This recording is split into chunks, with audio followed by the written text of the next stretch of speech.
Okay, welcome to part 2 of our flight from Haneda, Tokyo, up to Sapporo in Hokkaido, in Japan. It has really been. Oh, by the way, I'm using the Xbox audio recording platform for part 2 just to see if I'm noticing any differences in static that I've seen or heard rather before. Anyway, we have had really a rough flight.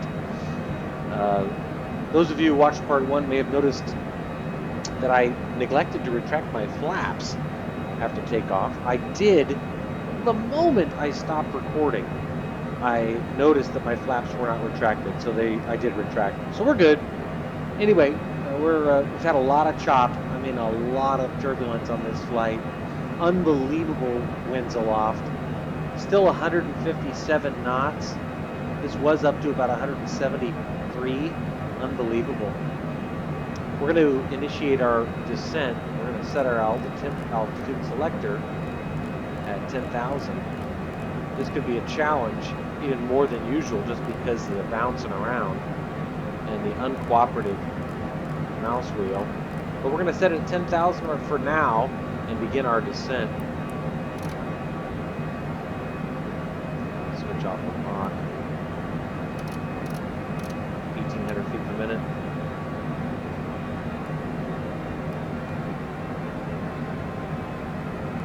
Okay. I'll leave it at 260 for now. Anyway, beautiful morning. At least out the window. But man, oh man, it is windy up here. 155 knots. Barely a left quartering tailwind. But man, we're 37,000 feet now. 111 miles from the airport. And beginning our descent. This guy, I don't know if you can make this out. You see those lights? Right there? We've been tracking him all the way up. There he is on our radar, on our MFD. We've been tracking him all the way from Tokyo, so I am speculating that whether he is also bound for our same destination. We'll see. Hopefully, if he is, there won't be a problem. We're headed to New Chitose, or Chitose. I think that's a Spanish word for chistosa. Anyway, Chitose, New Chitose Airport.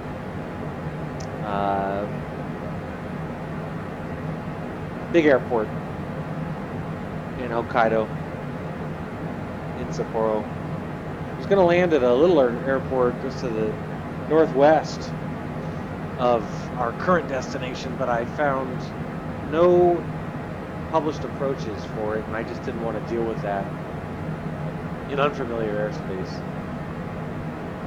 Okay, so showing just 12 minutes at our current airspeed. Probably going to increase our descent rate here. And let's actually slow a little bit, just because I have really developed a hostility to coming in too high. It's happened enough times. Let's go ahead and input our ILS frequency for runway 01 left, Zulu specifically. ILS frequency is 110.9. Again, no guarantees on any of this. It's just what I find online. Go ahead and activate. I actually show a VOR DME for this airport of 109.2. Sorry, I couldn't read my own handwriting. 092. Go ahead and activate bearing 2 to nav 2. Not getting any data yet. Not entirely surprising. But if that is the correct VOR DME, we should start getting that data. This guy is also descending.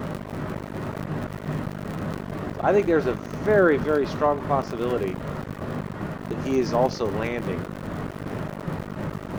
at this same airport, which is fine as long as we don't have any traffic problems. I'm not looking to be dodging fellow airplanes.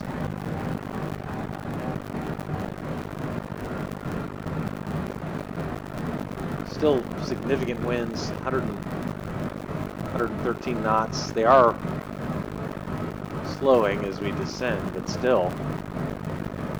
Showing 82 nautical miles from the airport.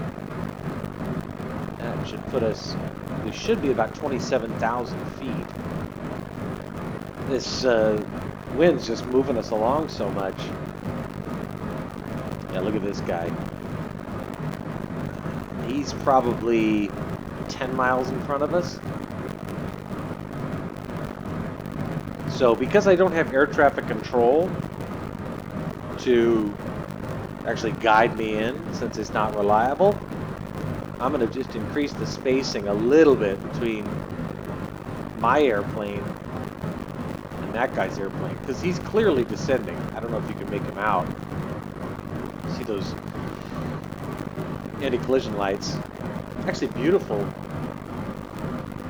Hokkaido there in the distance. Looks good. Anyway, I want to give him enough time, if he is in fact landing at the same airport, to do just that and get off the runway.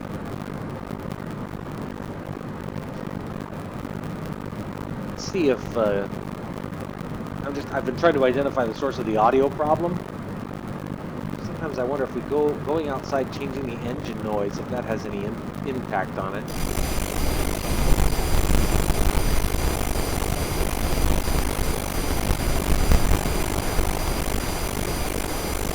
Looks good. Looks fantastic. My only question is whether it just screwed up my sound. I don't hear anything in the form of static, but I've noticed it on the videos now several times. We are still not getting any VOR DME information, so that causes me, well, not concern. It just makes me wonder whether the VOR frequency that I found online is inaccurate.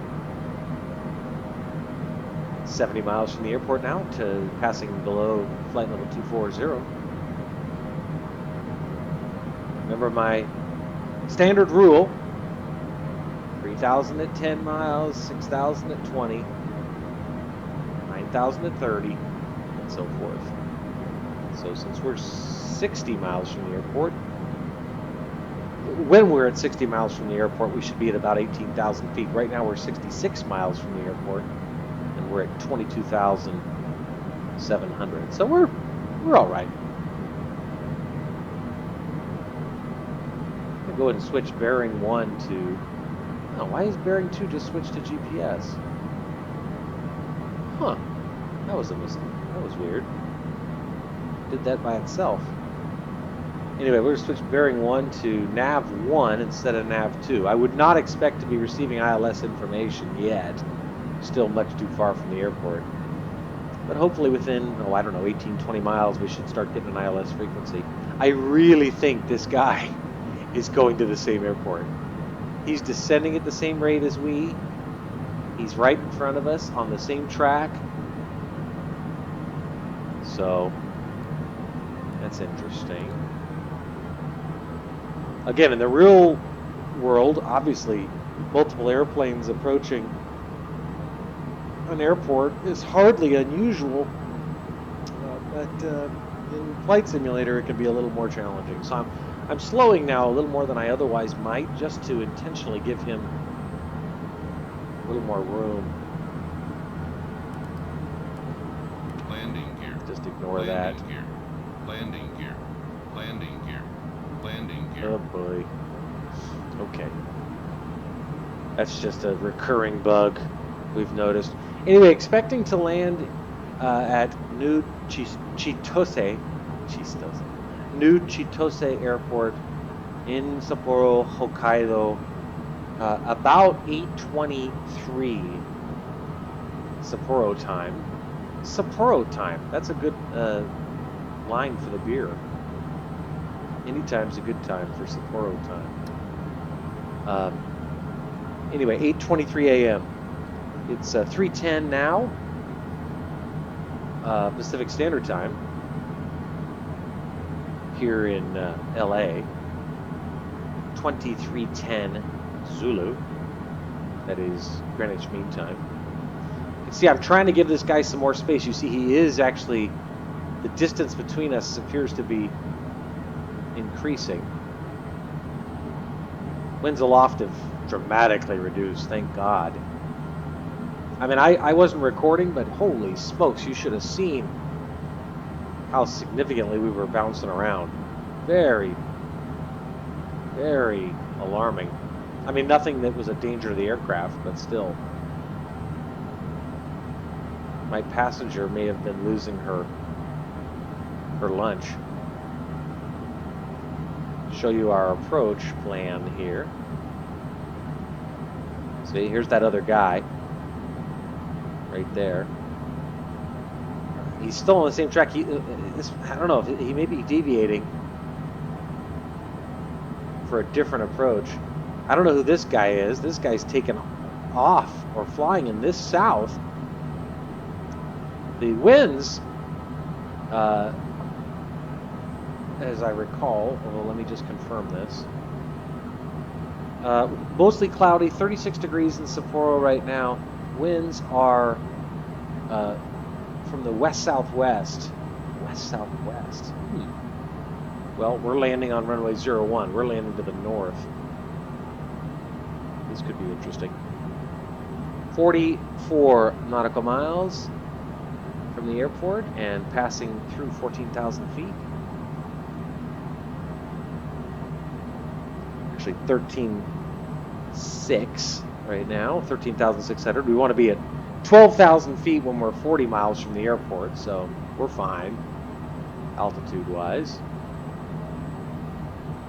There's that other plane. He's still in front of us, maybe not descending anymore, so that's hopefully a good sign. And by that I just mean I don't want to have to deal with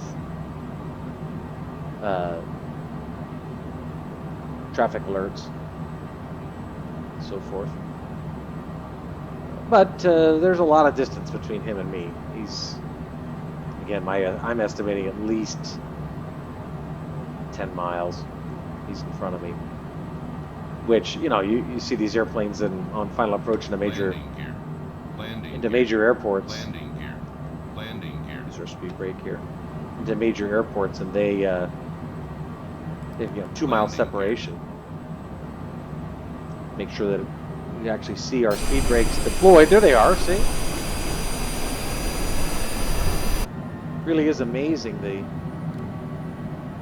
don't want to stop descending, so we're going to go down to 1,000 feet.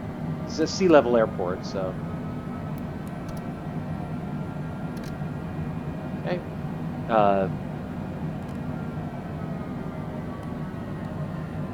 Anyway, 3,000 feet. That's what I just set our new, or excuse me, 1,000 feet. I just set our new altitude selector at 1,000 feet. Anyway, as I was saying, really is amazing the impact that speed brakes have. Disrupt the airflow over the wing even slightly, and it really can slow this airplane down. Landing gear. Landing Use it gear. again. Landing gear. Keep slowing. Landing gear. Landing gear. Set it at Landing 215. Landing gear. See the speed brakes more significantly deployed here. Set it at 210. Showing just 30 miles from the airport now and 8,200 feet, so we can actually shallow out our descent right now. We know we'll be at 9,030. Set it at 1,000 feet and continue slowing. Set 195. There's that guy who was headed south that we saw earlier.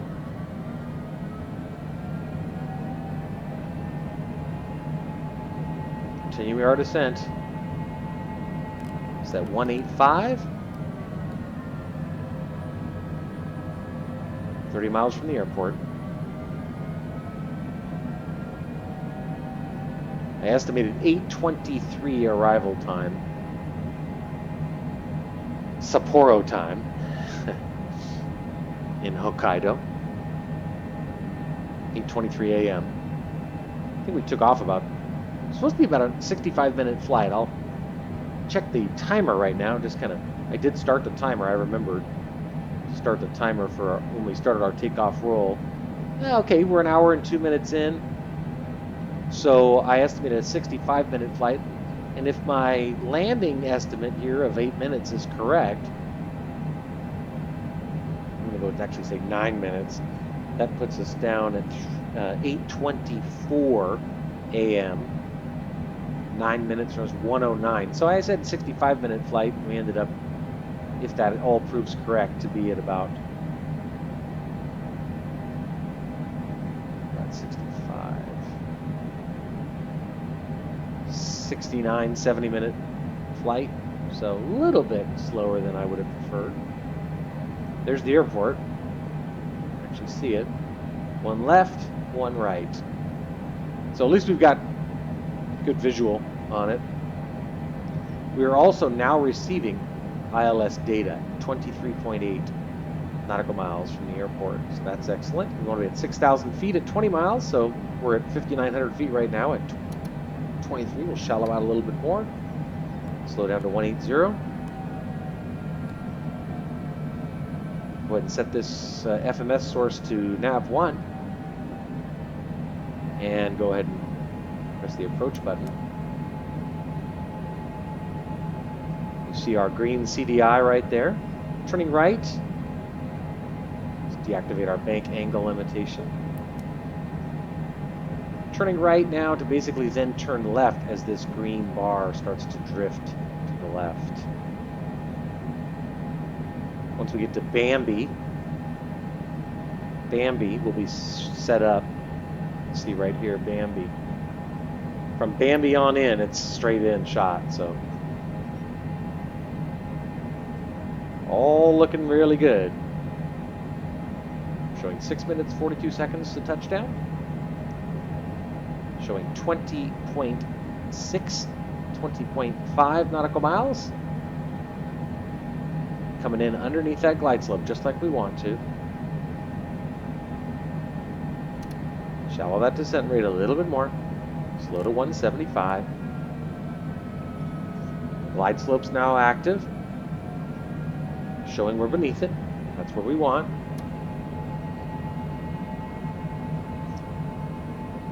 Bring those speed brakes in like an idiot. I forgot to. 170.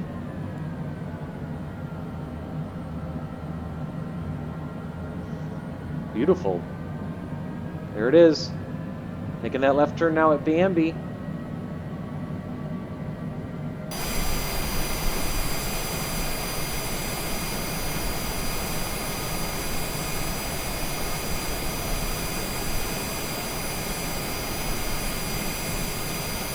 Constant battle with the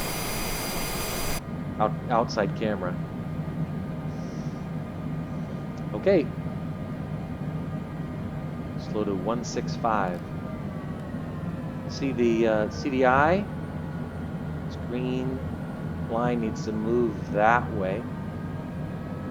One flap, one notch of flaps. I'm seeing our angle of attack indicator started to hit the red, so that's a sign that we need to adjust our aerodynamic profile. That's code for deploy flaps, which we did need to do. I should have done that. Do another notch of flaps. Put our gear down now that we're just 16 miles out. Set it at 160.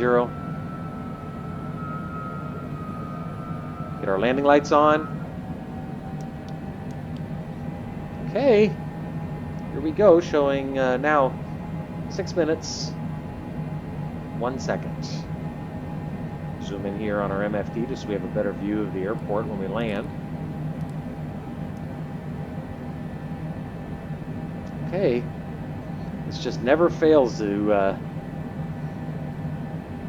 get me tense.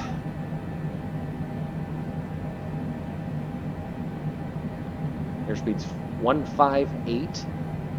Should grab the glide slope as this green diamond continues to drop. This white GS will turn green. At least that's what should happen.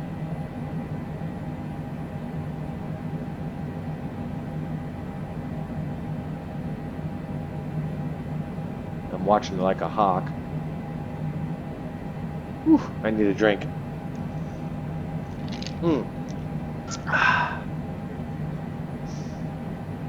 Come on, grab it. There it goes. Right on schedule. That was beautiful. All right, let's pop up in the seat here. You can see we're perfectly lined up. There's the runway. One left. I mean, this was a little dicey on some of these Asian airports. I don't know what it is with the Asian airports, but a little dicey. Give me a little heartburn. Okay, let's do more full flaps now. Let's set this at 155. Normally our approach would want to be 149, 150, but so when I set it at 155, it ends up being about 149, so looking good. Full flaps. See the flaps there, right there. Coming in over the coast.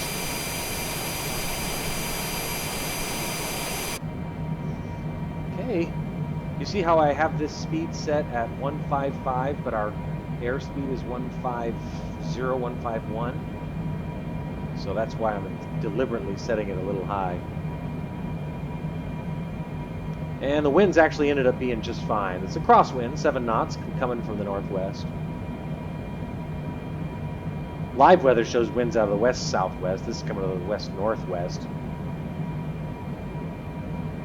Same difference. Close enough anyway. We'll reconfirm gear down. Yes, gear is down. That is the one thing that you just can't get away with, is landing with your gear up. You can get away with a lot in this game, and even in real life, but belly landings aren't one of them. Beautiful. Look at that. Right in over the coast.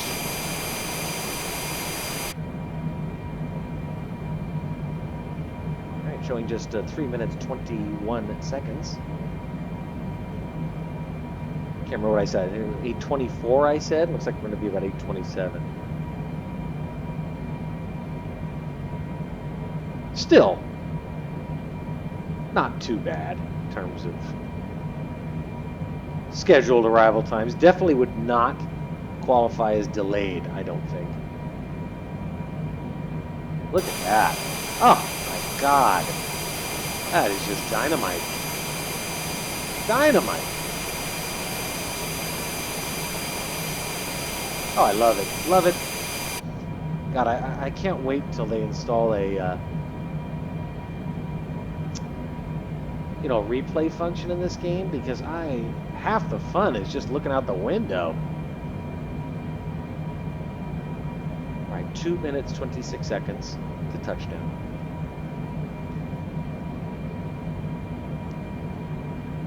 Take this down just a notch.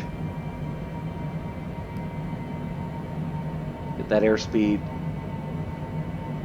150, 149. There it is, settling down. Deactivate our auto throttle at this point. Okay, still popped up in the seat a little bit. I could go like that, but I'm going to stay like this to get better visual. It's perfectly aligned on the glide slope right now. Green diamond dead center. 1,000.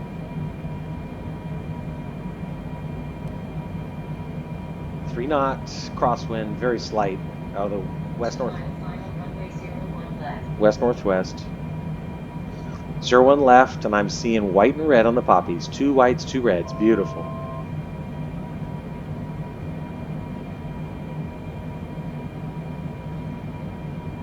Almost forgot to do that. Look at the shadow of our plane. No way. Had to recalibrate our altimeter there for a second. Okay, get ready. 500. Autopilot disengaged. Autopilot. 500.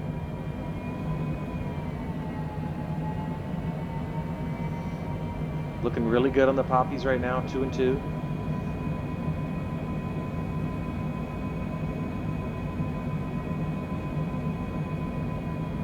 Try to have a better landing this time than yesterday. Trim it. Middle marker. 01 left, confirmed.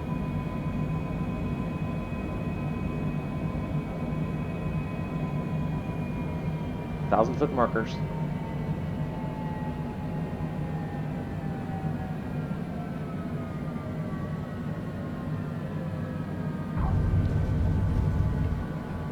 Oh, nice.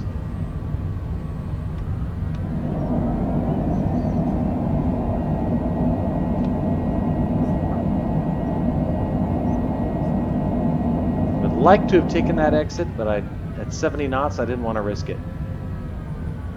Okay, wow. Well, welcome to Hokkaido. Local time, 8:26. Here's our turn. Don't want to take it too steep. No sharp turns when you're in a $28 million airplane doing 50 knots on the ground. All right. Whoa, that was smooth. That went really well. Stop on the bars.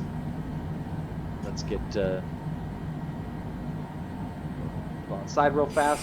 Oh, look at that beautiful plane. Okay. Spoilers retracted. Let's turn around. Flaps retracted. Outstanding. What a nice flight. And look at it. We even stopped on the bars right on the money. That's great. Look at that. Wow. All right. Let's get back in. Switch over to taxi lights. Landing lights off. And now we'll go over to ground. And get some arrows. Hopefully they cooperate. Taxi to parking. It's option 3. Don't really care if it's north or west parking. As long as it's close parking. Okay, let's hang a left here and follow these arrows. Very close, only a 0.22 miles, fifth of a mile from parking, so that's good.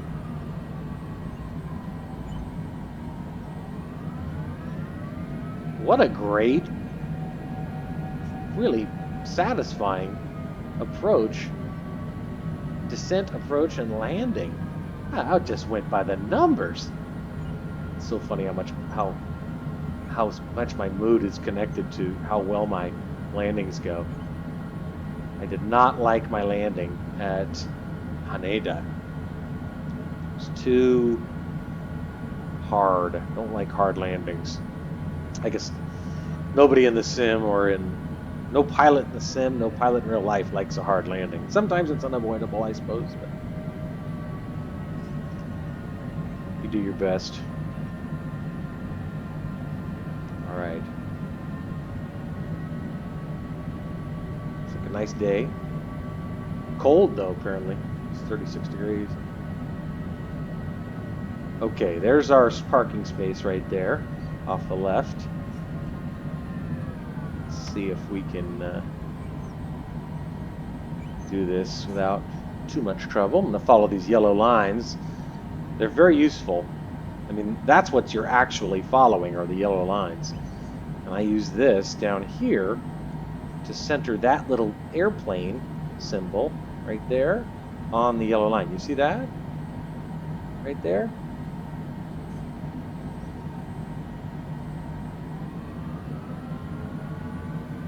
Okay, there's our guy. He doesn't look very Japanese.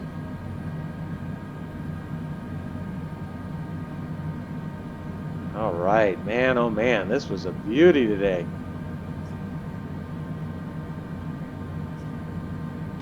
Nice. Wow. I mean, that one just went perfect. Put the parking brake on. Good. Now, the sim is so unreliable when it comes to turning off the engines and then suddenly it drops to the desktop, or rather to the main screen, that I'm just going to go and take one last look outside. Look at that parking job.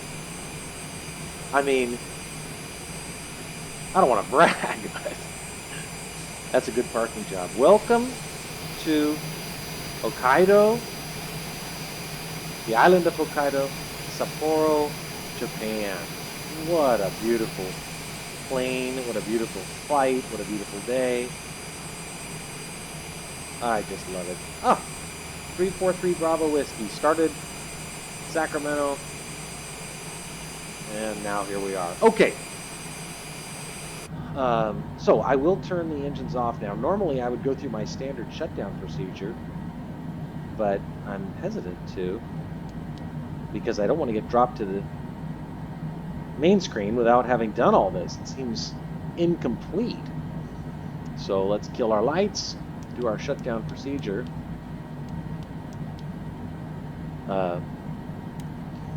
In anticipation of that happening, which I have reason to believe it may. And no, you can stay on. Okay. All right. So now we will kill the engines and see if we drop to the screen. If we do, it's the end of our fun flight. Let's go. See what happens. How about this one? There it goes. All right. And showing, I said 65 minutes. Looks like we came in at 71 minutes, 20 seconds from wheels up to wheels down. So beautiful flight from RJTT to RJCC. Thanks for joining us for this half-hour episode of the ongoing adventures of 343 Bravo Whiskey. Have a great day.